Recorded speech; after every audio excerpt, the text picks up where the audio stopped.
با درد سر به یک پزشک مراجعت کردم. مشورت داد که از تشخیص طبی گذارم. حیران شدم. برای سردرد؟ ضمناً آیا شما تا یگان درد جدی پیش نیاید به نزد پزشک یا عموماً برای معاینه به دکتر می روید؟ میدانید این بسیار مهم بوده است، مخصوصا برای زنان و دختران که موردهای گرفتارشوی به سرطان در میان آنها زیاد است. اکثر وقت راستی گپ بیماران ما در مرحله سیوم چهارم مراجعت میکنن. سبب در چیست؟ یعنی اوموس سرطانی در مرحله های اول بیماری درد ندارد. بر وقتتر میمونده ممکن به جراحی نمیرسه. نه که درد نکده، سوخته نگرفته، من خودم بی‌زیب حس نکردم. سرطان بیماری ترسناکه که حالا زنان زیاد از آن رنج میکشند و سبب مرگ هزارها نفر در دنیا شده است. در مرحله های اول میتواند یگان نشانه نداشته باشد. راهی اصلی سری وقت آشکار و معالجه کردن آن همین تشخیص منتظم بوده است. سلام بیننده عزیز، حیران شدید که چرا برنامه یک باره از مشورت پزشکی شروع شد؟ بعد شنیدن صحبت دکتران و بیماران مهم دانستم که اول به این تاکید کنم. امروز در نشر نوی سلام خواهر در همین باره صحبت میکنیم. توصیه های مهم دکتران را میشنویم و میبینیم که با این درد زنان چگونه زندگی دارند و چطور مبارزه میبرند. وقتی من میگویم که من کسل سرطان هستم، با من چگونه از دانت شمال برد.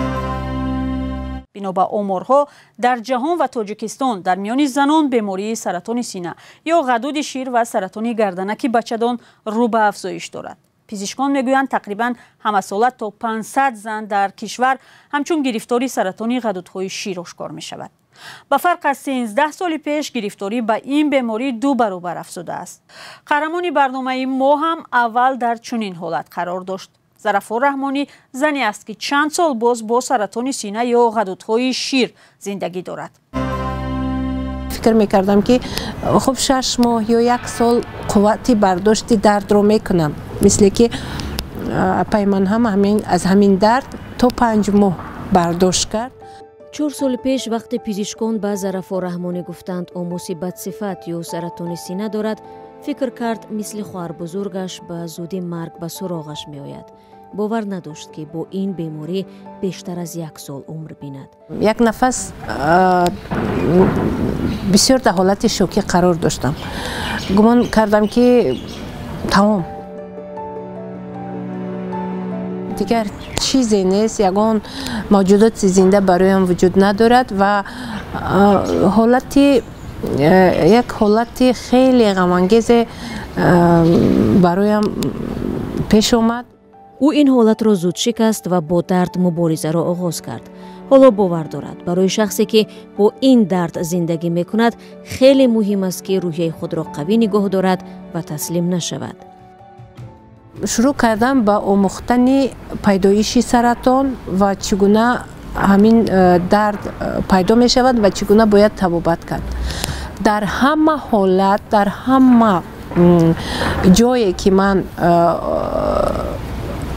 دیدم، خوندم، مشاهده کردم، همیشه یک چیز مثلا در مد اول می ایستاد، یعنی روحیه. هر شخص نوبسته از چگونه طبابت گرفتنش، در کجا طبابت گرفتنش، باید روحیه خود را قوی دارد. ظرفا رحمانی زن زمان فعال در میدان سیاست و عضو سابق یک حزب مخالف در زندگی با مشکلات زیادی روبرو شده است. تقریبا 1 سال در بازداشت بود، بعداً شوهر و هم خواهرش را از دست داد. سبب گرفتاری به سرطان را نمیداند، اما حالا این برایش مهم نیست و بیشتر درباره راه‌های مبارزه با درد میاندیشد. 3 ماه بعد، 6 ماه بعد از معاینه طبی که میگذاشتم خیلی خوب بودم، ولی همین 1 ماه قبل یا از سلفه یا از شمال خوردگی باشد که یکم سلفه شدید، به سلفه شدید گرفتار شدم و حالا از معاینه که گذاشتم خدا کند که از شمال خوردگی باشد و شبهه هم هست که گویا که ششها مثلا همین سرطان به ششها گذاشته است، ولی خب حاضر من هیچ پیشگویی کرده نمیتوانم و امید دارم که انشالله که این هم گذرانده است. وی 6 بار کیمیودرمانی گرفته و یک جراحی را پشت سر کرده است. میگوید به دلیل تنگدستی نتوانست سر وقت معالجه و جراحی کند وگرنه امکان داشت زودتر از این درد خلاص شود. به شفا یافتن امیدش زیاد است. وی با چندی از همدردانش در یک گروه جمع آمده با درد مشترکشان یک جا مبارزه میبرند. ما یک گروه تشکیل کردیم، رفتیم ورزش، رفتیم باغ‌ها، همین زنهایی که بیمار بودند، رفتیم تماشا. یعنی با دوستانمان، اون نفرایی که ما اینجا دوست شدیم، یک دوست هستن، ولی دوستانی که همدرد هستن دیگر خیلی دوست هستن. ما با اونها یک گروهی هستیم که همدردان، مثلا هیچ وقت یکدیگر رو زخشوی نمیمونیم، نمیخوایم که یکدیگرمون از کمترین چیز عصبی شود یا که ناراحت شود. برای همین همیشه مبارزه اساسی در همین سمت، یعنی در همین نفرای گرفتاری همین بیماری، این بلند برداشتن روحیه و وقت خوش است. ظرفا باور دارد که برخورد اطرافیان و نزدیکان به گرفتاران سرطان مهم است. آنها نباید با بیمار با اشک و تأسف و دلسوزی مناسبت کنند. دستگیری و مثلا بلند برداشتن روحیه از جانب دوستان و نزدیکانم نمی بود. شاید من هم خود رو تنها حس می کردم و مثلا رو افتاده می شدم. البته من کوشش میکنم که در بسیار وقت این موضوع رو به یادم نبیارند، اما هستن نفرایی که وقتی من میگویم که من کسل سرطان هستم، با من واه چگونه از دانت شمال برد، من میگویم نه، چرا بگذار باشد، من هم مثل هر یک نفر کسل درمند هستم، ولی هیچ وقت نمیگذارم که برای من مثلا این درد یک مانع باشد برای زیستن.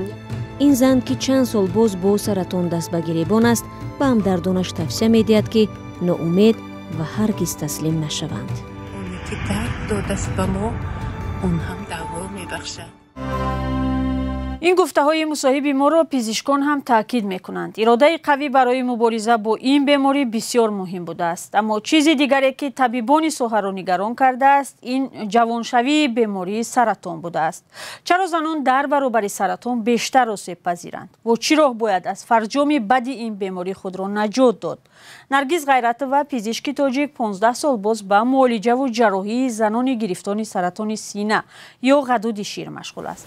پرابلمی که ما رو نگران کرده است این گرفتار شوی زنهای سن سال جوان به سرطان غدود شیر می باشد که سال گذشته ما این بیماری که جوان ترین زنی که با سرطان غدود شیری به ما مراجعت نمود در سن سال 20 ساله بود. دیگر بیمار در سن سال 22 ساله، در سن سال 25 ساله علاقه دچار شوی به این بیماری به نظر می رسد. با گفته طبیبان اکثر زنان در مرحله سوم و چهارم یا علاقه بعدی به آماس بدصفت پیچیدن سرطان به آنها مراجعت می کنند. مرحله که طبابتش دیگر آسان نیست. سبب در چیست؟ یعنی آماس سرطانی در مرحله های اول بیماری درد ندارد. یعنی به بیمار، به حالت عمومی بیمار یگان تاثیر منفی خود را نشان نمی دهد. گرچند که تاثیر منفی دارد، یعنی از قبیل پنجشوی، زود پنج شدن این بیماری، ولی متاسفانه آماس سرطانی درد که ندارد و درد نمی کند. بیمار هنگامی در مرحله های اول این بیماری درد را احساس نمی کند و بیماری سرطان، بخصوص سرطان غدود شیر، در اون مورد درد پیدا می کند که متاسفانه کلان می شود حجم آماس، با قفس سینه چسبش پیدا می کند، با پوست سینه یعنی ورم پیدا می شود و گذاشتن حجره های آماس با عضوهای حیاتان مهم از قبیل ششها، جگر، ستون مهره، مغز سر و تخمدان ها که در این مورد از طرف این عضوها، یعنی ویران شوی فعالیت کار این عضوها رو وقتی که نشان داد، علاقه بیمار احساس میکند در ارگانیسم خود دیگرگونی، یعنی درد، بیماری، اذیت کشی، بیتابی. пизишкон як далели афзоиши омоси бадсифат дар занонро дар бетаваҷҷӯҳӣ ба сиҳатии худ ва канораҷӯӣ аз табибон медонанд. вақте ки дар марҳилаҳои аввали беморӣ меоянд, вақте ки мефаҳмонӣ, бархи зиёди онҳо хунукназадии худро зоҳир мекунанд бо дасткашӣ аз ташхис, бо дасткашӣ аз табобат, бо муроҷиат намудан ба усулҳои номаъмуле ки аз тарафи он табибоне ки ба қавли худ табиби халқӣ ҳастанд ва мутаассифона бояд саҳиҳу дақиқ гуфт ки онҳо оиди табобати саратон ягон маълумоти кофӣ ва илми асоснок шуда надоранд ва мутаассифона даст мезананд ба табобати беморони саратони дошта ки дар натиҷа ин корҳо оварда мерасонад ба он ки беморони мо аллакай марҳилаи аввали бемориро талаф дода бар замин саломатии худро талаф медиҳанд.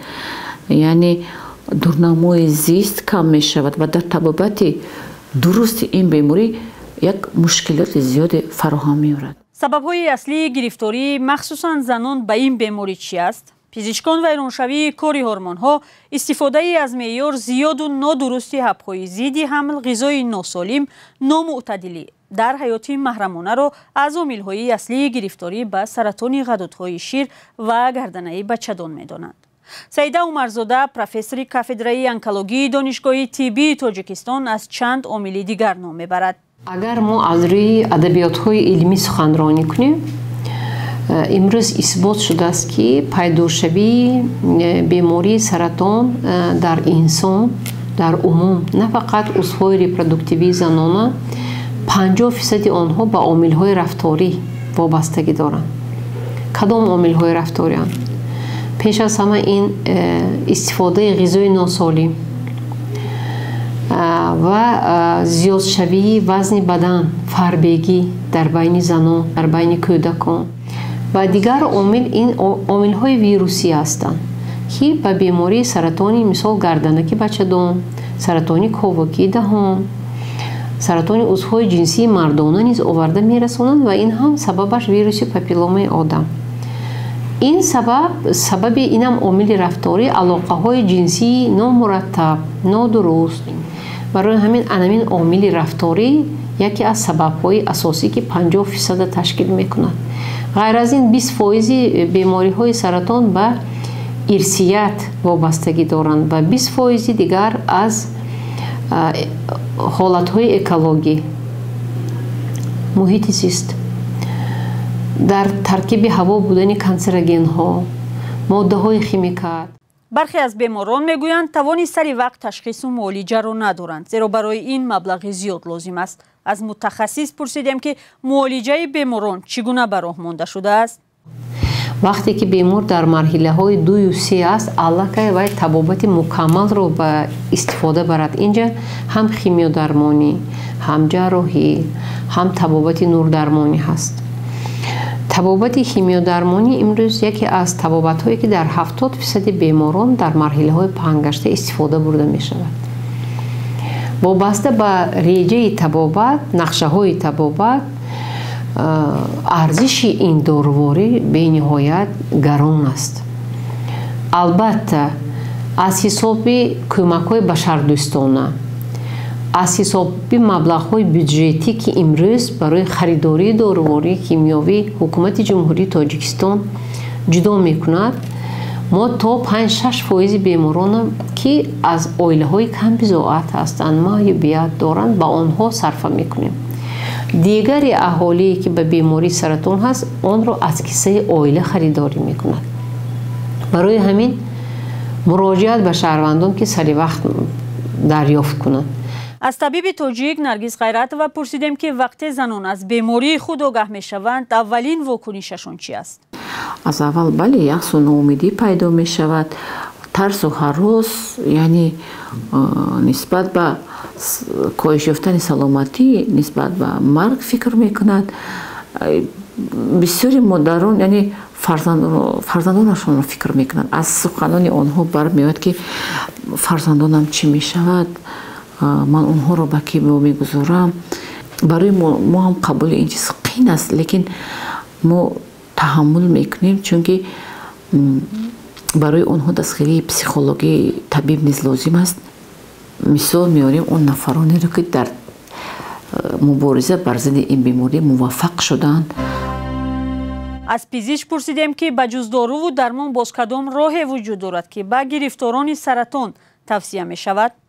дар байни беморони мо зиёд ҳастанд теъдоди бемороне ки аллакай, яъне баъд аз пурра гирифтани табобат шифо ёфтагон, яъне ононе ки дар табобат ва мубориза бар зидди ин беморӣ хеле муваффақ шудаанд.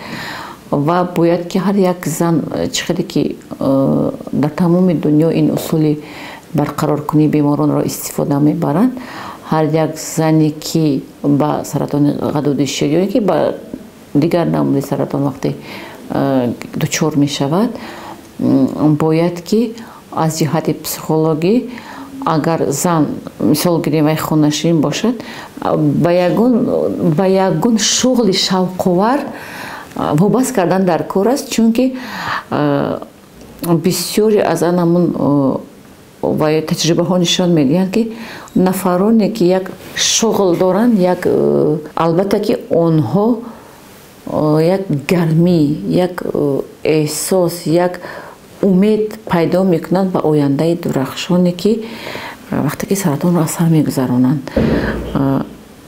бархи зиёди беморони мо ҳастанд ки баъд аз оне ки пурра табобат мегиранд, мебиёянд, мо ҳамсӯҳбат мешавем, мегӯянд ки ман дар фалон корхона ҷои коргоҳ кор ёфтам, ман кор мекунам, ана кори ман ба ман маъқул аст, ҳамин корам ҳаст ки ман аз ҳамин стресс яъне баромадам, дар бораи бемориам дигар фикр намекунам. рости гап ин хеле хушҳолкунанда аст. монам дар қатори онҳо хурсанд мешавем, хушҳол мешавем.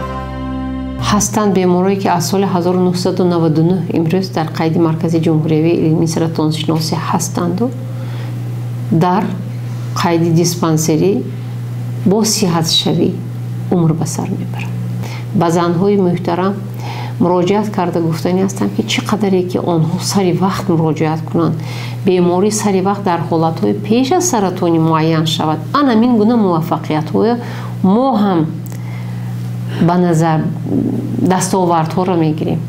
вақте ки зан дар марҳилаҳои сеюм, чорум, дар марҳилаҳои гузашта аз марҳилаҳои яку ду муроҷиат мекунад, имрӯз худи корманди соҳаи тандурустӣ низ дастош кӯта аст. мо имкониятҳои мавҷуд бударо истифода мебарем ва то ба кадом андоза дар марҳилаи паҳн гашта ин гуна табобатҳо ба онҳо таъсири худро мерасонанд, мо аз рӯи умрбинии 5 сола баҳо дода метавонем. пизишкон мӯътақиданд ки агар занон ба сиҳатии худ бетаваҷҷӯҳӣ накунанду ҷиддан тамоми зинаҳои муолиҷаро риоя карда то охир бо дард мубориза баранд, ҳатман муваффақ хоҳанд шуд. садафмо ашуроваи 66 сола ҳам ки ба наздикӣ ҷарроҳӣ шуд ба ҳамин бовар аст. хай аввал камтар зиқ шидиму ба мубориза бурдум. ҳаёт мубориза бари ғолиб ромдӣ, зинда мемонӣ, ғолиб набромдӣ, ҳаётро мекушад. бинандаи азиз, хоҳарони гиромӣ, бо орзуи тансиҳатии шумо барномаро ба поён мебарем. умедворем машваратҳои мутахассисон бароятон фоидаовар хоҳанд буд ва таъкиди духтуронро ба назар хоҳед гирифт. боз кадом мутахассисро дар меҳмонии салом хоҳар дидан мехоҳед? пешниҳодҳои худро ба мо нависед ва бигӯед ки шумо мехоҳед дар ин барнома кадом мавзӯъҳоро ба баррасӣ бигирем. то мулоқоти дигар, худо нигаҳдор.